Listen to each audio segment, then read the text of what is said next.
എപ്പോഴാ തുടങ്ങിയത്? കുറച്ചു ദിവസമായി. നിങ്ങളോടല്ല ചോദിച്ചത്.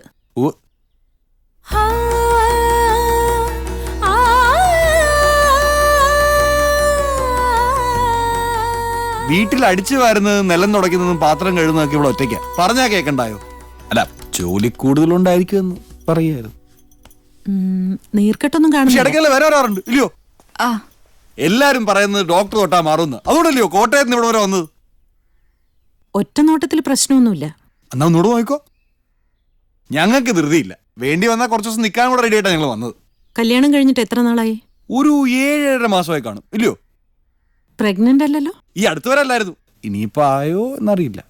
ആഹാ, നല്ല ഭർത്താവ്. പ്രഗ്നന്റ് അല്ലല്ലോ കുട്ടി? അല്ല. അതെന്താ, വേണ്ടെന്ന് വെച്ചിട്ടാണോ? എനിക്ക് താല്പര്യ. പറഞ്ഞാ കേക്കണ്ടായോ? 3-4 കൊല്ലം കഴിഞ്ഞിട്ട് മതി എന്നാ പറയുന്നത്. അതെന്താ കുട്ടി? ആദ്യമൊക്കെ വേണ്ട വേണ്ടാന്ന് വെക്കും, പിന്നെ വേണമെന്ന് തോന്നുമ്പോ ചികിത്സിക്കാൻ ഓടി നടക്കും. ഇതാ നിങ്ങളെപ്പോലുള്ളവരുടെ സ്വഭാവം. ഇതൊക്കെ നാച്ചുറലായി സംഭവിക്കേണ്ടതാ, വെച്ച് താമസിപ്പിക്കാൻ പാടില്ല.